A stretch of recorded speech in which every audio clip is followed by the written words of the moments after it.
Hey there, I'm here today with Marni Kinrys, and we are going to talk about how online courses and programs have just transformed her entire business and really ultimately her whole life. Uh, so, Marni is every man's wing girl.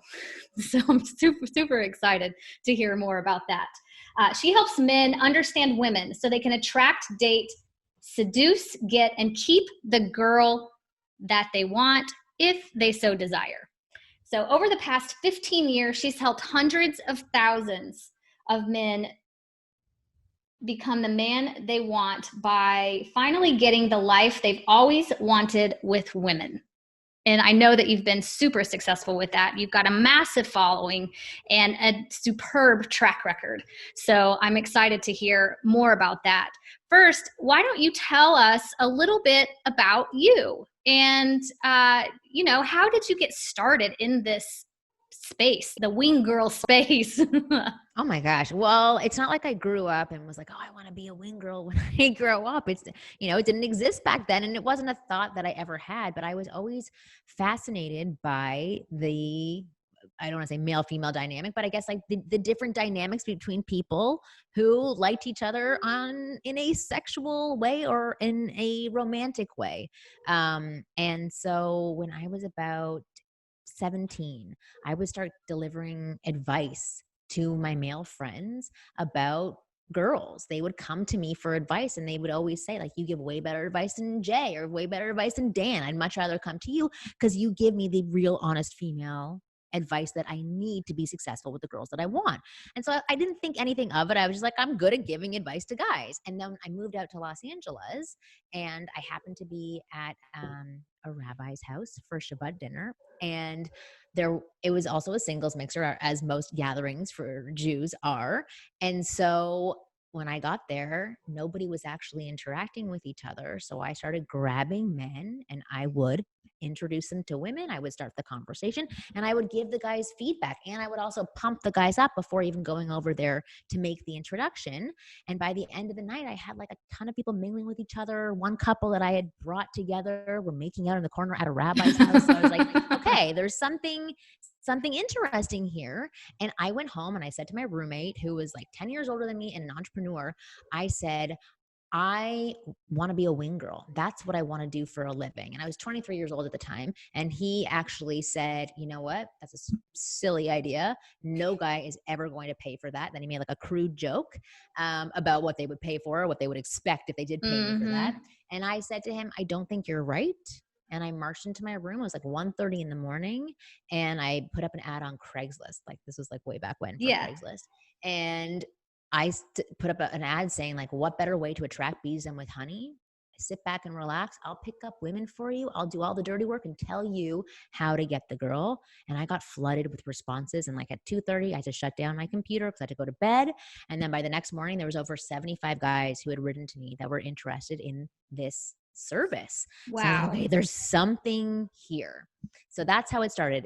And what it was in the very beginning, for at least the first year, was a live service where myself and another wing girl took a guy out, gave him some instruction, and then introduced him to women, and then let him kind of fend for himself, but also helped him look good to other women. And in the first year, I had over 23 girls that were working for me. Oh, wow. And I was sending out lots of girls to, go on these like faux dates or coaching experiences with guys.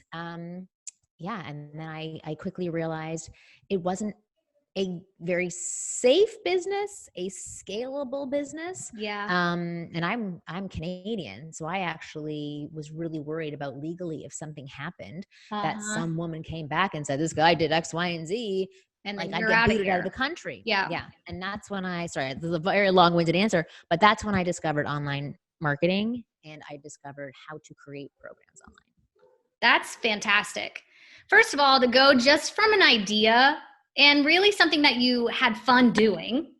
Oh yeah. And said, you know what? I'm just going to see if somebody wants to pay me for this. And they did. And they did. So, And I would experiment with prices too. In that first hour and a half, I had offered it up for like $250 and then $400 and 75. Like I was playing around with prices in the very beginning too. So it was a very interesting experiment. And I mean, I was very young and I was just yeah. excited about the fact that somebody was excited about the idea that I thought of. And so I wanted to see it through without having a huge marketing plan or a huge business plan. I didn't have a vision for this. Yeah. I literally just thought, this is fun, this is interesting, and it's what I want to do. Yeah, that's so good. But you made a comment that it wasn't safe, which Right. is one big reason to shift.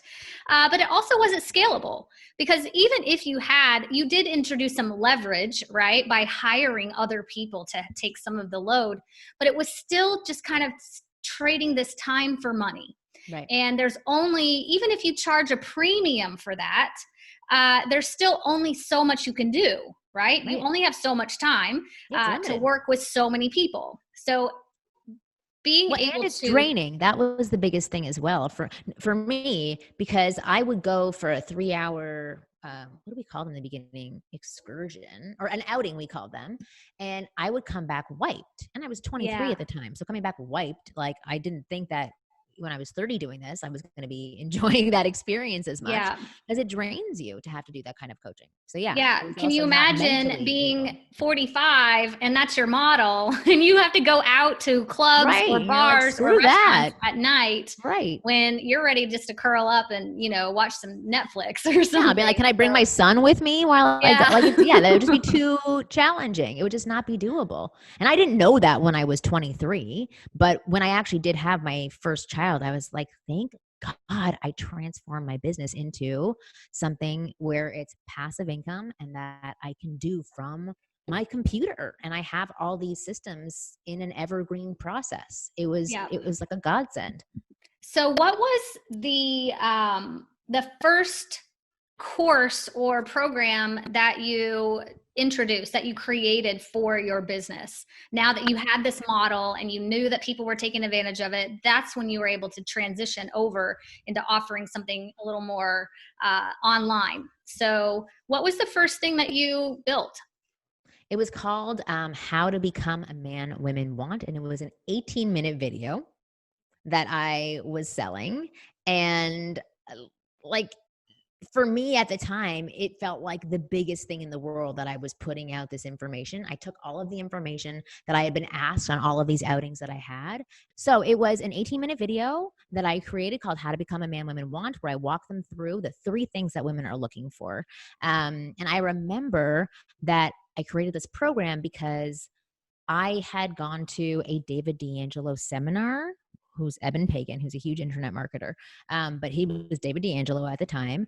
And I was interviewed on one of these seminars that he was doing. And I didn't know about internet marketing at the time. Mm-hmm. And I just thought I was going to speak at a seminar. And then I looked around the room, saw all these cameras, and then saw all these programs that he had. And I was like, oh my gosh. He's selling these programs to other people. He's recording this so he can sell it afterwards. And then as soon as I had attended that, I started cyber stalking him to see exactly what he was doing. And then I literally just copied what he was doing and then made my 18-minute video. And then I started selling it for $27 to people. Yeah. And people bought it. And I was like, oh my God, this is absolutely amazing. How did you get people to know that you had this for sale? So where were you getting the traffic, or kind of what infrastructure did you have in place before you even went that route? And how did you get people to see it? I've always gone with network marketing. And networking, sorry, is the way that I always built my business up. So in the very beginning, I was the only woman who was in that world of dating coaches for men. So it was a little bit easier, but I would go after the people who were kind of at my level, and I would say, interview me for your stuff and I'll interview you for my list. And it was just an exchange. And plus I was a little bit of an anomaly at that time where they're like, oh, let's hear from a woman. Right. They want, that was amazing content for their list. So I just built my way up the ladder. And as I got a bigger platform underneath me and more recognition, I was able to contact people who were at a higher level. And then I would go to these events, like there's the Global Pickup Summit, for example. Really? Right? Yeah. Oh my God. It was crazy. Like all these guys in like top hats and boas and unitards, but just all these pickup artists. It was always so fascinating. And I was the woman there. And so I would become friends with these guys and we would just exchange content with each other. I would be a part of their interview series. They would be a part of my interview series. And again, I would just build my way up the ladder. And then I discovered YouTube. So there's a whole bunch of things. But in the very beginning, it was just networking. So kind of, we could just say boots on the ground, just kind of old school. Here's what I have. Tell as many people as possible. No fancy automation, no fancy ads or spending money on that. So I think that stuff always scared me. Super important. There's a couple of reasons why that's super important, in my opinion, is that you have to test it out before you go into all of that other stuff and see if people even want this thing. So that's a big mistake I see a lot of creators making, course creators, whatever. They've been watching too many videos, looking at too many different people and thinking that they need to invest all this money into all these tools and all this tech before they even have a product to offer. Instead of doing it the other way, which is the way that I teach and the way that you did it, which is basically sell this thing first, then start building it out to scale. I love that. That's what you teach because even now, I've been doing this for 16 years now. So I have tons of people contacting me. Even like my female friends were like, oh, now I want to start a business and I want to do this. How do I do it? And I noticed a very similar pattern with all of them. They want the full picture to be in place first before to move forward. And that is just going to paralyze them forever because the full picture can never be there and it can't be as perfect as you're envisioning it. Sometimes I feel very lucky that I did do this when I was 23 years old because not that I didn't have responsibilities. I had my responsibilities, but it was just a very different time where I could be okay if I was making X number of dollars every single week. And because my rent was very low and I only had to support myself.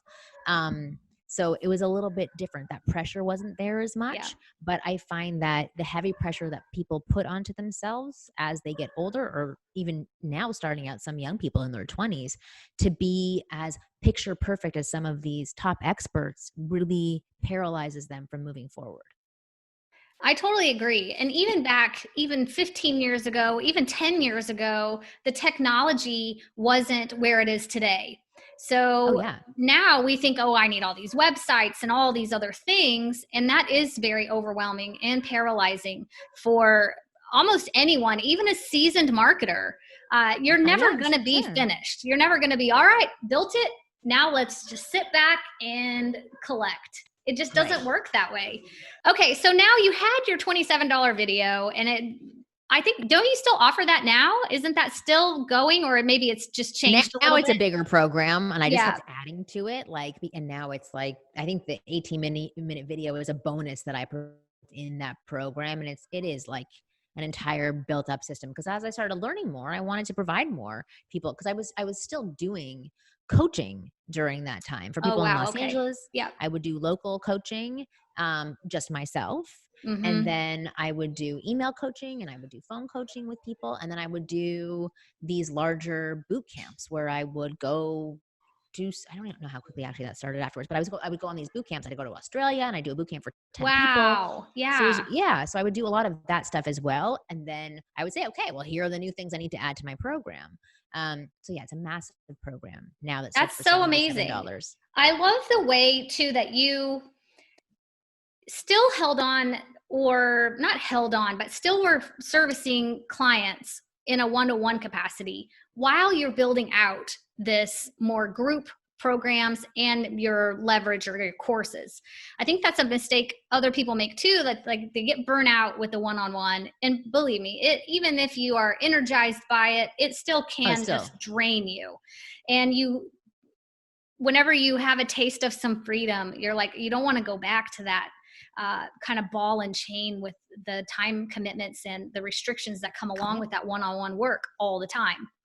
So, but being able to continue that and still kind of fund the life that you need while you're building this out is super important. A lot of people just want to be done with it and start something new. But you did it the right way, I think, by just holding on to that. And, you know, whenever you add those courses and programs in, you get to raise your one-on-one prices. So 100%. did you do that? Did you raise your one-on-one as your capacity, like you kind of reduced your capacity so you're able to For sure. much Yeah, more I high definitely ticket? did. I mean, in the first couple of years, I was like, I'm going to take everybody. I want to make as Yeah. much money as possible. And I had a complete drive for this and a hunger for this. I just wanted to consume, help, help, help, help, help. But you know, now that I'm getting a little bit older, I don't have the energy for it anymore. But I Yeah. do find that, you know, I still do my email coaching is going to always be me, because I find that the further I remove myself from any kind of coaching, the less knowledgeable I am and the less Mhm. energized I am about the content that I'm providing. Yeah. And therefore, I don't deliver the level of content that I think is really important. If I'm not relating to my customers or really understanding them, then I can't really give them what it is that they want. And that's my mentality. I know a lot of people don't have that mentality. Some people are like, yeah, I'm going to create this. I knew this really well and now it's gone and I'm going to go create something else. And I don't think that that's a bad model either. I think for me, I just wanted more money and I was really enjoying doing the coaching. Now that I have so many other things going on in my life that I feel like a coach in 10 different areas, it's too much for me to do the Yeah. coaching. And now I have other people who do coaching for me and I focus more on my online programs I and think that's things that are, fantastic. yeah. It's Thanks. a lot of people just they don't take into account the long game, and they don't even have a goal in mind, right? Whenever they start, they just want to put it out there and, like you said, create it and let it go and people buy it and whatever. But I think today it's more important than ever to have personal connection inside of your courses and programs. For sure. And not only to make the program more successful for the person that comes in and enrolls in it, but also to keep you on the top of your game. Mm-hmm. Today, I had a conversation with someone about kind of my programs and how it works and all of this. And I found myself just like so excited. Like I couldn't wait to tell her more about it. And I kept going and going and going. And I'm sure that you get to be in that state too. It felt so good. Whenever you still get to be involved and you still Yeah. get to express your expertise and your knowledge and passion about really transforming these people's lives, it is irreplaceable. You know, Yeah. I it's agree with you. it's fine to take time off, don't get me wrong, and it's awesome to just sell some one-off little things. I have one-off things that don't necessarily need me to be in there, but man, it just feels like I'm doing what I'm meant to be doing when I get to that place and I'm actually fired up and really helping people. And I'm sure that you feel the same way whenever you're able to experience that with your clients. Oh yeah, I definitely do. I would say not that it's few and far between, but I don't have the same level of excitement anymore unless I have something new that I'm working on where there's a new challenge. So like last night I ran my first masterclass ever. And I had the idea about a month ago. My friend Adam was on, I have a Facebook group for people who purchase my programs. We did a Facebook Live on how he hacked Tinder, and it was half an hour long. And I was like, this is amazing stuff. I want to do something longer format. Would you be interested in doing a masterclass for my list? And he's like, yeah, that sounds amazing. I thought it was going to be an hour long, and I was selling it for $97 a ticket. I thought I was going to sell 15 to this thing. I always have like low expectations. This is like my own insecurities. 15 people will join. It won't be a big deal. We ended up selling 200 tickets to this That's masterclass. amazing. And I have not felt that excited in so long. And exactly what you just said with the personal touch with that, to be like immersed in the content again. It ended up being a 4-hour masterclass, but it's like you get to hear your customers in real time and talk to them and see their issues and see their problems. And like, you have this different energy when reaching. I'm going to turn this into an evergreen program afterwards. Absolutely. But That's the right best part too. yeah. But for right in that moment, it was really exciting to create such an amazing program. And it wasn't just two people chatting back and forth. We had like a syllabus. It was a full class that people were doing. Because I know that had been the format for a long time, that people were creating these summits that they can sell afterwards. And a lot of that is like very useful information. But it was just two people talking back and forth. This was like clear instructions and guidance. That's great. It was very fun. I do that quite often, actually. I'll host a masterclass or workshop with the intention to evergreen it. But for me, I am first of all, I'm more apt to follow through and do it if people have signed up. And I charge a fee for those classes because I just want people to actually commit and show up. Right. But it's so much more energetic to be presenting to people than it is to just be talking to myself. So, but that's a perfect way to do it. And now you have this amazing product that you can create and sell more of, right? So it's a win-win, I think. The people that attended got you for 4 hours, not for 1.5 or 2 or whatever it was supposed to be. And they got the transformation out of that experience. But you got another thing that I really love about doing stuff like that is it gives me personally anyway, some validation that I'm doing what I'm supposed to be doing. And, being an entrepreneur, especially if you're a solopreneur or you work a lot on your own, even if you have a team of people, it's real easy to get into your headspace and start questioning, am I even do I know what I'm talking about? Yeah. Do people even want to hear? They want to hear about this, or why would they want it from me? So it's kind of a little imposter syndrome, if you want to call it that, whatever. It just creeps up sometimes. And so when you're able to, most of the time, yes, I agree. I totally agree. Yeah. When you're able to show up and just serve, it just gives you that surge of energy again, that validation to make it through to the next episode of the imposter syndrome. So there's so many benefits to doing it. On that I will say that this is the downside to mainly just if you are just a evergreen program based business, because you're behind the scenes so often. And you're not really immersed in the world that you're providing to other people, you don't really understand the customer as well. And you're right, you do go into this imposter syndrome because you're like, my life is so boring. I'm just sitting behind a computer all day, but I'm like, I have put together these amazing materials for people, and these people are consuming it differently than how I feel it's being received. So that is the downside to being something that just creates programs. Yeah, I don't mind evergreen programs, but after I've created it in a live type group version. So do you offer group programs now? Just kind of like how you were doing kind of your live seminars. Obviously, we're not able to do that right now. But do you still, like you did the masterclass, that was a group kind of thing. Do you offer other things like that? And how often do you do things like that? I was doing one program once a year, sometimes twice a year actually, where it was a higher end program. But it wasn't in person. I stopped doing in person a really long time ago. I have other girls who will do in person. It's still a safety issue. I still do not know how to 100% keep people safe.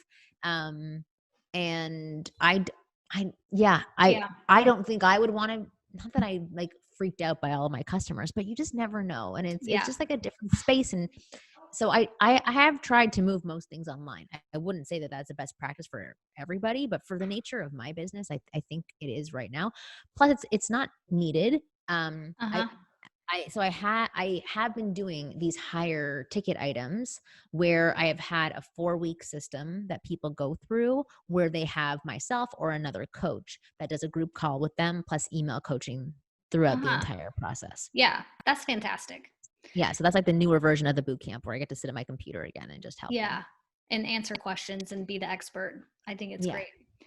Were there any big hurdles when it comes to launching your own online courses or programs? Are there any things that you remember that, man, you won't, now you know better, you wouldn't do that again? Is there anything that like Oh, that I that wouldn't sticks do out? that again. Yeah, some hurdles or some things that didn't go quite the way that you had hoped they would at the beginning.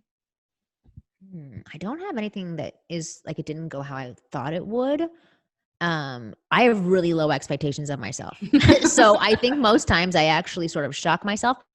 The biggest struggle that I had that made a huge difference in my business was when I joined a mastermind of other online marketing, program selling dating coaches who were men, but most of them were primarily online marketers. And they were much more obsessed with the technical side, with the copy, with Mm-hmm. split testing and optimizing. And I psyched myself out for a long period of time where I would just be so afraid to do certain things because I didn't think I could convert for other people. Like I would always promote other people, but I wouldn't really let them do it for Mm-hmm. me because I'm like, I can't convert for you. So like, don't Yeah. be an affiliate of mine. And that is still a big thing today where I still have a thing where I'm like, I don't want you to be an affiliate. I don't want to be responsible for If it doesn't my work. stuff failing for you. Exactly. And that psyched me out. But the biggest change that came for me was probably like a year and a half after I joined that group. And I would try and like hire all these people and they would charge me so much and it would never give me results. Mm-hmm. Um, and then I finally decided I'm just going to do what I do best and take that up another notch, instead of focusing so much time on trying to figure all this other stuff out. So I focused on PR, and this is when nobody was really Yep. doing PR in my space. And so I focused on PR, doing free content, YouTube, Mm-hmm. and like just getting content out there because that's how I felt was the best way to sell myself. And that made my business triple You know what? like You in that passed first everyone year. else that was over here trying to figure out tech. I know. I know. They Cause were then wasting their I could time. hire people to do tech afterwards and it was fun. But like, I am so glad that I did that because that was my skill set. That's where I was the most, and that's where I shined. I didn't shine with split testing, but I was able to just spit out information and people were like, oh, I want to learn from you. And so that's where I invested my money. I hired a really good publicist and I got to be on, which I love doing too. I got Yep. to be on like amazing radio shows. I would go to New York for 4 days and I would be on like 6 radio shows. I would be on different television shows. It was an amazing experience. But also I was in my own space that I Yep. could thrive and that helped my business tremendously. Plus Yep. I also got onto YouTube around that time. Early So on. I was one of the first people in that space, especially to be on YouTube. So some of my videos from back then, I don't know, have like, you know, 6 million views. Uh-huh. Like I remember I didn't even know to focus on YouTube at the time. I was just putting content out there because I was putting it up there and then showing it to my list. I wasn't actually paying attention to YouTube. Right. And at one point somebody contacted me and was like, you're like your channel is doing really, really well. You should put more time and energy focusing into it. And I was like, it is? And then I saw what it was doing and the traffic that it was bringing to my site, which I wasn't aware of. And then I started to get more serious about YouTube. And that was Yeah. probably like 6 years ago. That's great. There's so many people that just get lost in thinking they have to have all that tech set up. And while I love the tech and the automation, don't get me wrong, it's what I Right. teach people how to implement in their businesses, but at the right time. So just like we talked about how you kind of sell it first and then you build it out, then I want people to keep moving forward. I want people to have that momentum, just like you did. Like, oh gosh, all the optimization and all the things. I'm just going to go over here and start sharing with the world what this is and let them buy it. And that is just as effective, really. If you are that person that is confident, which you are enough to be on camera, to be on the spotlight, so to speak. I work with a lot of people. They're not ready for that. So yes, the tech side of things can come in handy for that person because they're not quite ready even a lot of people I work with aren't ready to make their own videos for their own courses, right? Right. So we have a lot of work to do when it comes to just getting that confidence built up to be able to be on camera or on to, so many people say they don't like the sound of their voice. Well, we're not going to change that. So you're going to just have to get used to it, right? Or hire And somebody else to deliver your materials. That's all that you you can definitely do. could do that. I love people to just be in there, like just claim it and go for it, you know? But I think you've done such a great job growing from this idea on Craigslist to now just like this big, I'm just going to call it an empire, because that's really what you've done. And you've Oh just my God, made, if you could see what my empire looked like, you would not be calling. No, but thank you for saying that. no, Yeah. I think it's spectacular. And it's just to take something you're good at, something you're passionate about, something you know a lot about. And I say the word expert in that I'm going to say you're an expert at it. Even back then, you're a girl. You're an expert at what girls want. Right. So you're able to take that expertise and turn it into something that helps a lot of people from all over the world, right? Yeah. Not even just in your own little community. When you were one-on-one, that's all you could help is just people in a little radius around you. But now you have the entire globe. You're serving so many people and you are living your purpose. Like what better, like how could It's that a be nice better? life. Yeah, it's Yeah, nice. it's I so great. will tell you though, like it's so I have this huge imposter syndrome. I love that you're using that word. Somebody said that to me recently and I was like, "Oh yeah, that's so fitting." But it is weird as a person who works in online stuff because you can't really see what you're creating when you're actually creating it. So it's nice when you do talk to other people and they point things out to you. So I appreciate you Oh, well, pointing good. things out to me because it does like let me give myself a pat on the back, which I rarely do. So I really Good. appreciate it. Yeah, you've really built something amazing. And not only to help other people, but you've been able to build something that allows you to have a lifestyle that you want.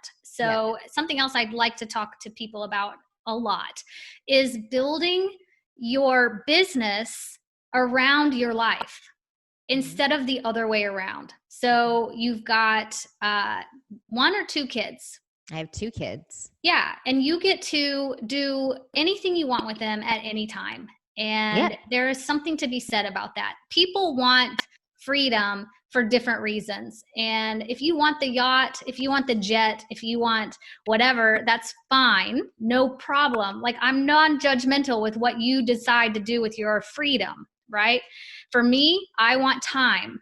And I want to be able to spend that time doing whatever I want to do. Me too. If that means working, Mhm. uh, and delivering content and helping people, that's my choice. I'm free to choose that. If that means taking off and going, you know, like we were talking earlier, on a flight to somewhere and doing whatever I want off the grid, if I so choose, that's my choice. And Mhm. so that's the beauty, I think, of having a business like this, is that you get to choose to build it around the life that you want. Yep. And so many people do it the other way around. They Mhm. build this business and try to fit their life in around it. So, Absolutely. I've realized it even more so with COVID because I'll talk to my sister who, I mean, she's always loved advertising and marketing. She's always worked for large companies. She's working for a large company right now in Toronto. And she has 2 kids, same age as my kids. And she has to be available to people mhm, and that company at certain times of the day. And like most of the world, she was pulling her hair out and going absolutely insane, especially in the first 5 months of this pandemic. But even still now, even though the kids are at school, it's still limited on how yeah, much she can work because she has to see the kids at 3 o'clock. And I was definitely stressed in the first little bit because I do have some work to do every single day, yeah, but I had much more freedom than she did. And I was already used to working at home. That wasn't so weird for me. yeah, And then if I needed to, I could push any call that I wanted to until 3 weeks later. Like I was able to have that flexibility. So same thing as when I said I had my first child and it was like a godsend, like a blessing that, I had built this business and didn't realize that this is how it would benefit me. I realized it again when yeah. COVID hit and everything got locked down. I was like, oh my God, thank God. Like it is really nice. That freedom is absolutely amazing. I will be honest and say I still have control issues because I have not taken a vacation longer than 3 days since I started this business. Wow. Because up until 3 years ago, I was still handling my support. I had an Mm-hmm. experience where this is a mistake I made. I had an experience with a support team in the past, who just did not handle support the way that I wanted it to. And I just, in the past, would hire people and say, you do it, you're an expert in it, without looking at what they were doing or giving them direction.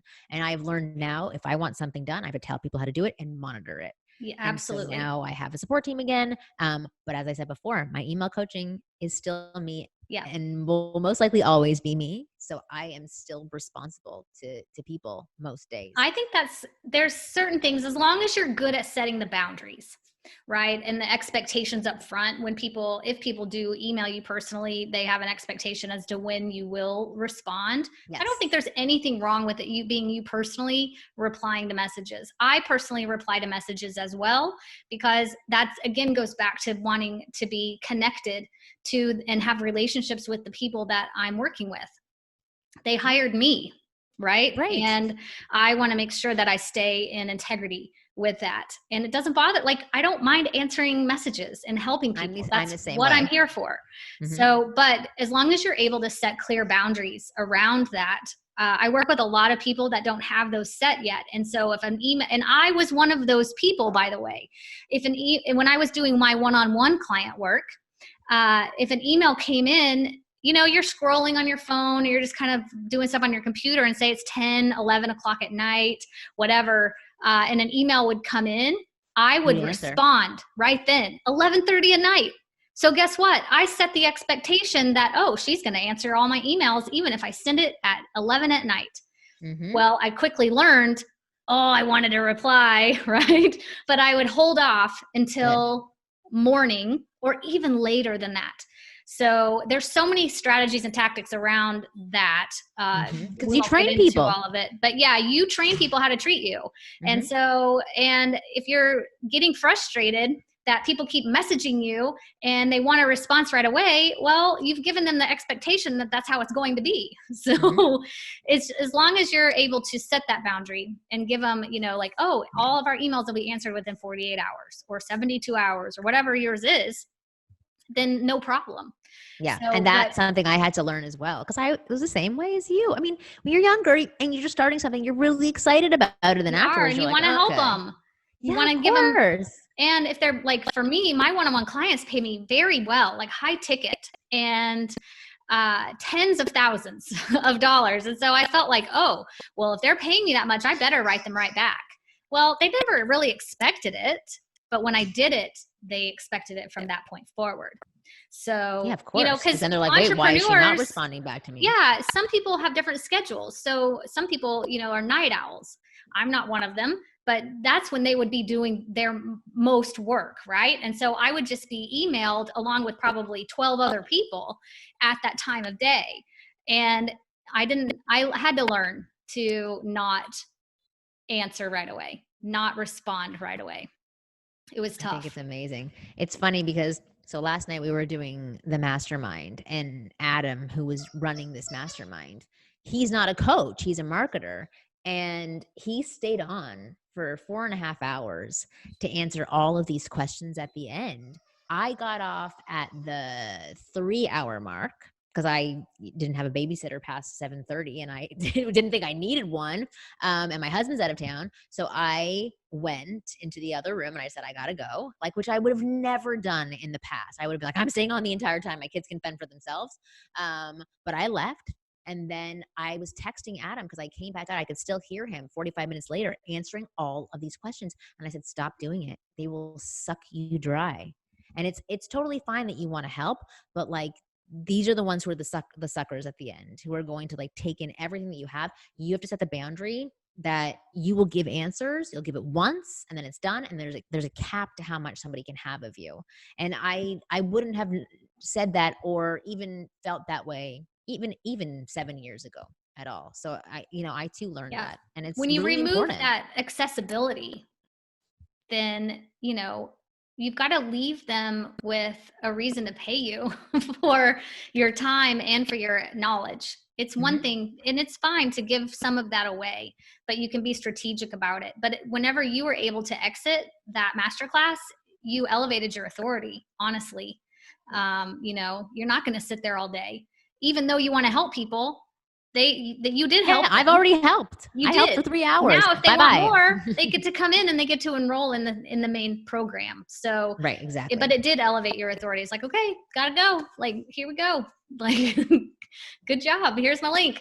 Right, exactly. And I think people think because they're serving others that they're not able to sell also. And we can talk about that another time, because it's a whole philosophical shift that needs to happen if you are constantly just giving without asking for it in return. There's so many different aspects of that. So, but you did elevate. Well, I will listen to your podcast about that, because you did elevate your status though when you had to exit. Nice. And got to say, all right, thanks so much. So what is on tap for 2021 for your business? Well, it's funny because you were saying like to learn to ask people for something in return for your time. 2021 is the year that I'm going to be asking people for more for my time. So I am creating a couple of subscription programs, a masterclass series, which I don't fully know how that's going to go just yet. It may be a, per class thing or a subscription model. I'm not sure. And then I am going back into ongoing higher ticket items. So I do want to start selling, $2,000 to $3,000 monthly programs to people on a continuous evergreen basis, not just launching it once or twice a year. Yeah. And so my goal is to double my income from this past year. I did it the year before, and I did it the year before. So I want to keep that path. Trend. And that's what I'm doing. Yes. That's great. It's scary. It is. Every time you do that, it takes a new version of you. It does. A lot of times it's real easy just to stay and be like, well, we're doing all right. We're good. Because it's a lot of work, not only personally, a lot of work internally, and just, am I worth all of that? Is somebody going to pay me for this? All those questions come up. But then the actual work of creating those products and those offers, and the time and the energy and the money that you invest in creating that to be able to offer to other people. So it is a lot of work all around, but it's totally worth it. Whenever it's in place. Well, it's good because on this podcast, I think I've reminded myself that every time I've explored something new, it's worked out. Because my biggest fear is like, hey, what if I put all of this money and all of this time and all this energy into doing X, Y, and Z, and nobody wants to buy it? Then what do I do? But then sometimes you just toss it out, I guess, or it works, and you can either not do it and just stay really comfortable and boring, or, you can take a little bit of a risk. That's right. So awesome. Where can people find you, Marni? They can go to winggirlmethod.com. That's my website. And then they can go to youtube.com/Marni Kinrys, or you can just search for Marni Wing on YouTube and go watch my videos there. Awesome. Thanks so much for being here with me today. I want to have you back because I think we could just chat all day long. I know, me too. That was great. You're going to be on my podcast. I want to get you on my podcast. Yes. You're a cute little blonde, guy with an amazing voice. Guys will love hearing you talk about your thoughts, nerd stuff. About dating. Yeah, sure. Yes, they will. You're adorable. I love it. Thanks. Well, congratulations on everything you've done to take your business from that time for money trap into something that you really absolutely love, that you're able to build your life as you want it, spend time with your loved ones, and still serve hundreds of thousands of people. So congratulations. You've done such a great job.